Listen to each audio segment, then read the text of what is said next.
നമസ്കാരം. മലയാളം ഹൊറർ സീരീസിൻ്റെ പുതിയൊരു അനുഭവത്തിലേക്ക് എല്ലാവർക്കും സ്വാഗതം. അനുഭവത്തിലേക്ക് പോകുന്നതിന് മുന്നേ തന്നെ ഒരപേക്ഷയുണ്ട്.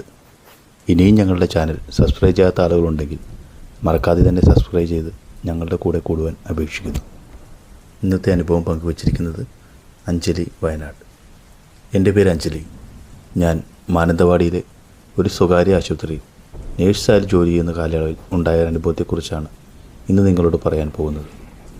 ഇപ്പോൾ എനിക്ക് 33 വയസ്സുണ്ട്. ഇപ്പോൾ ഞാൻ എറണാകുളത്തെ ഒരു സ്വകാര്യ ആശുപത്രിയിലാണ് വർക്ക് ചെയ്യുന്നത്. എൻ്റെ 24 വയസ്സ് മുതൽ ഞാനൊരു നേഴ്സായി ജോലി ചെയ്തു വരുന്നു. ഒരു നേഴ്സിൻ്റെ ജോലി എന്ന് പറയുമ്പോൾ തന്നെ നിങ്ങൾക്ക് ഊഹിക്കാമല്ലോ, ജീവിതത്തിനും മരണത്തിനും ഇടയ്ക്കുള്ള ഒരുപാട് നിമിഷങ്ങൾക്ക് സാക്ഷി നിൽക്കേണ്ടി വരുന്ന ഒരു ജോലി തന്നെയാണത്. അതിനാൽ പ്രേതം, ഭൂതം എന്നുള്ള കാര്യങ്ങളൊന്നും എനിക്ക് ഈ അനുഭവത്തിന് മുന്നേ വരെയുള്ള ജീവിതത്തിൽ ഒരിക്കലും ഭയം തോന്നിയിട്ടില്ല. പക്ഷേ ആ അനുഭവത്തിന് ശേഷം ഇന്നും ചില രാത്രികളിൽ എനിക്ക് ഉറങ്ങാൻ സാധിക്കുന്നില്ല.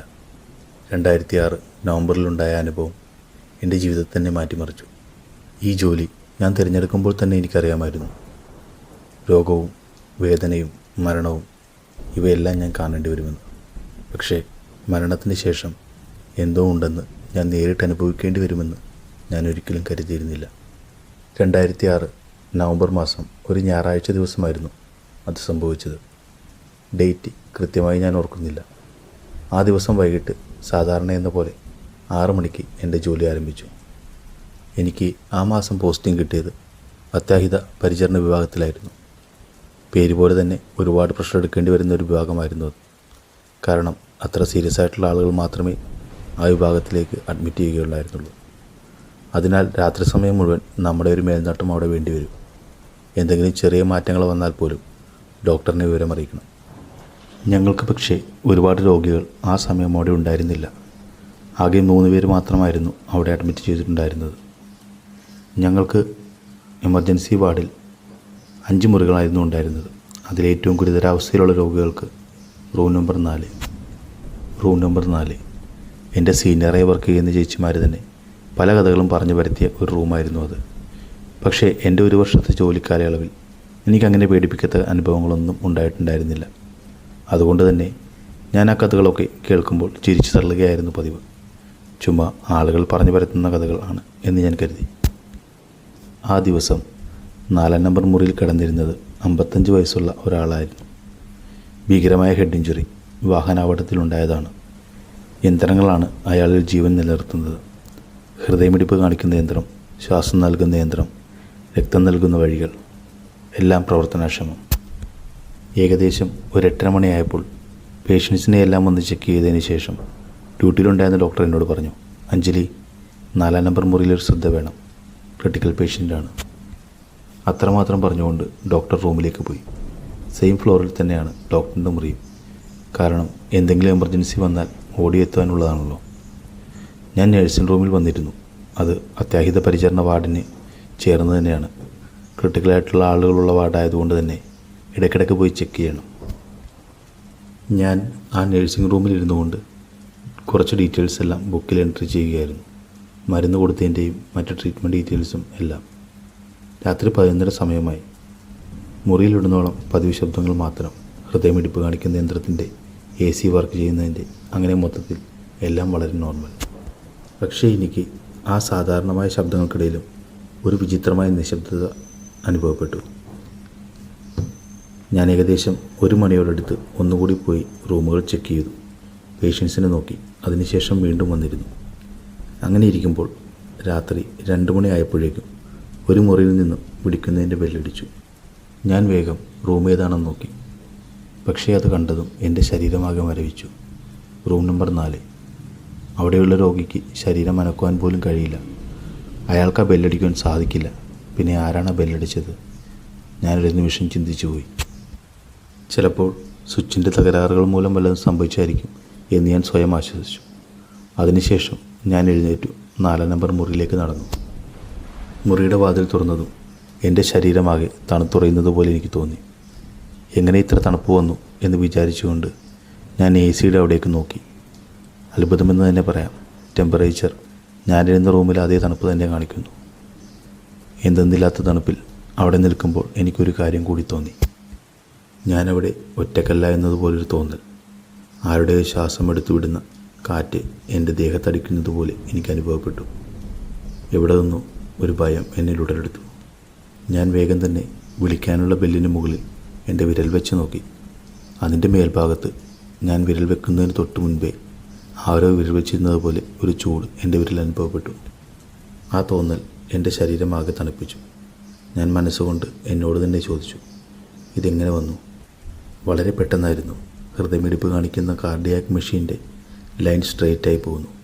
കൂടാതെ സ്ട്രെയിറ്റ് ലൈൻ വന്നതിൻ്റെ നീളത്തിലുള്ള ബീപ്പ് ശബ്ദവും. ഒരു നിമിഷം എൻ്റെ ഹൃദയം നിന്നുപോയതുപോലെ എനിക്ക് തോന്നി. പെട്ടെന്നുണ്ടായ ശബ്ദം എന്നെ വളരെയധികം പേടിപ്പിച്ചു. പക്ഷേ ഞാൻ എൻ്റെ ധൈര്യം വീണ്ടെടുത്തുകൊണ്ട് ഡോക്ടറിൻ്റെ റൂമിലേക്ക് കണക്ട് ചെയ്തിരുന്ന വയർലെസ്സിലൂടെ ഉറക്കെ വിളിച്ചു, ഡോക്ടർ പെട്ടെന്ന് വരൂ. വളരെ പെട്ടെന്ന് തന്നെ ഡോക്ടർ ഓടി വന്നു. ഡോക്ടർ എത്തിയതും അതിലെ രേഖ വീണ്ടും സാധാരണ പോലെയായി. അത് കണ്ടപ്പോൾ ഡോക്ടർ എന്നോട് പറഞ്ഞു, കാർഡിയോമീറ്ററിൻ്റെ എന്തെങ്കിലും മാൽഫങ്ഷൻ ആയിരിക്കും, പേടിക്കണ്ട. പക്ഷേ എനിക്ക് തോന്നി അത് യന്ത്രത്തിൻ്റെ കുഴപ്പമല്ല. കാരണം എനിക്കപ്പോഴും അനുഭവപ്പെടുന്നുണ്ടായിരുന്നു ആരോ എൻ്റെ കൂടെ നിൽക്കുന്നത് പോലെ, എൻ്റെ ശരീരത്തോട് ചേർന്ന് നിന്നുകൊണ്ട് ശ്വാസം വിടുന്നത് പോലെ. നോക്കിക്കോണം എന്ന് പറഞ്ഞുകൊണ്ട് ഡോക്ടർ വീണ്ടും പുറത്തേക്ക് പോയി. ഞാൻ വീണ്ടും ഒറ്റയ്ക്കായി. ഞാൻ അവിടെ തന്നെ ഇരുന്നു കൊണ്ട് ആ രോഗിയെ നോക്കുമ്പോൾ അയാൾ അവിടെ തന്നെ കിടക്കുന്നു, പൂർണ്ണമായും ഒന്ന് അനങ്ങുവാൻ പോലും സാധിക്കാതെ. അവിടെ ഇരിക്കുമ്പോഴും എനിക്ക് കേൾക്കാമായിരുന്നു ആരോ ശ്വാസം വിടുന്ന ശബ്ദം. എൻ്റെ ശരീരത്തോട് ചേർന്ന് നിന്ന് ശ്വാസം വിടുന്നതിൻ്റെ ഇടയിൽ എൻ്റെ ചെവിയോട് ചേർന്ന് ആരോ വളരെ മന്ദമായി പറഞ്ഞു, പോകരുത്. ഞാൻ ഞെട്ടിത്തെരിച്ചുകൊണ്ട് പെട്ടെന്ന് തിരിഞ്ഞു നോക്കി. പക്ഷേ ആരുമില്ല. ഞാൻ പേടിച്ച് നിശ്ചലമായി അവിടെ ഇരുന്നു കൊണ്ട് ആലോചിച്ചു, എവിടെ നിന്നാണ് ശബ്ദം വരുന്നത്? എനിക്കറിയില്ല. പക്ഷേ വ്യക്തമായി തന്നെ ഞാനത് കേട്ടിരുന്നു. ഞാൻ വീണ്ടും അവൻ്റെ ശരീരത്തിലേക്ക് നോക്കി.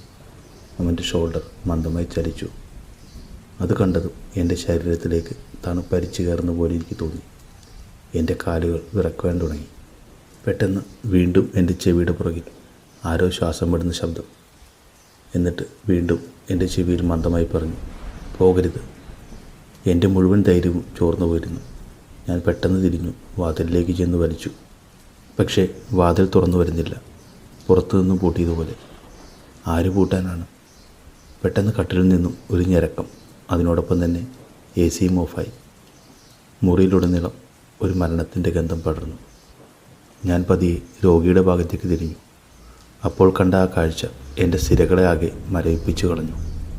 ആ പേഷ്യൻറ്റിൻ്റെ ചരിഞ്ഞിരുന്ന തല എനിക്ക് നേരെ തിരിയുന്നു. അയാൾ എന്നെ നോക്കി, കണ്ണു തുറന്നു. എൻ്റെ പ്രാണൻ ശരീരത്തിൽ നിന്ന് വിട്ടുപോകുന്ന പോലെ എനിക്ക് തോന്നി.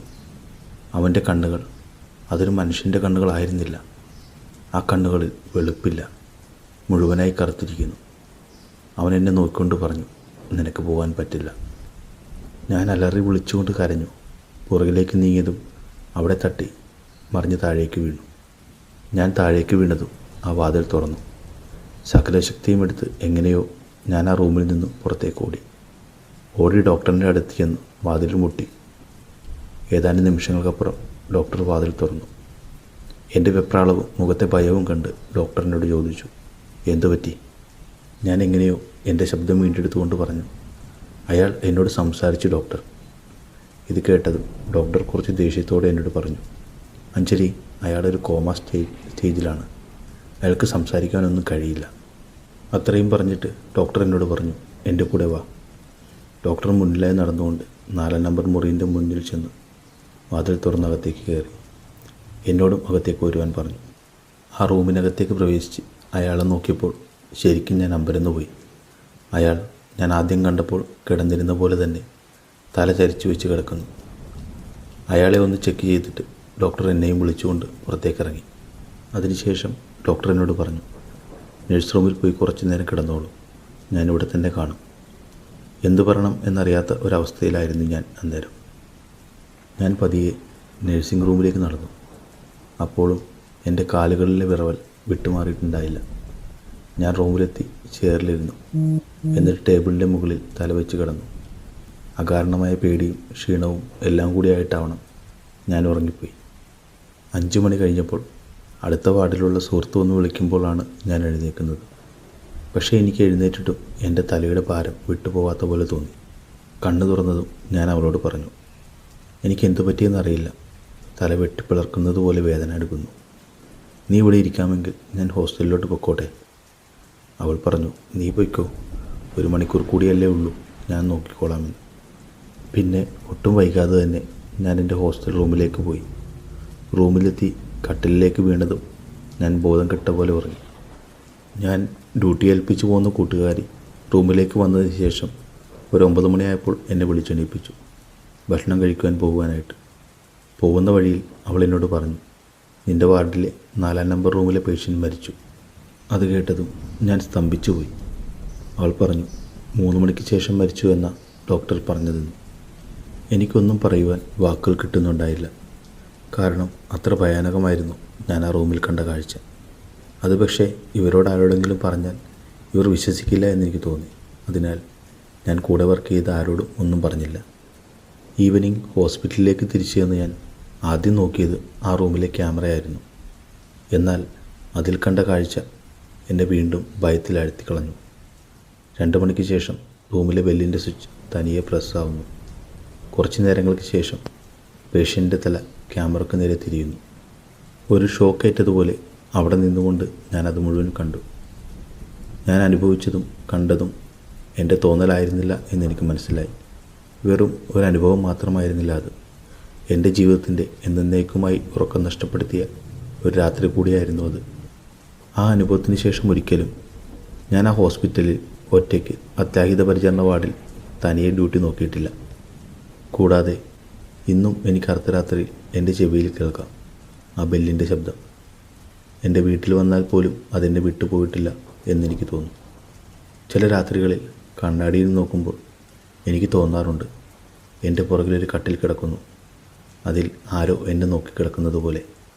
പക്ഷേ തിരിഞ്ഞു നോക്കുമ്പോൾ ഒന്നും ഉണ്ടാവില്ല.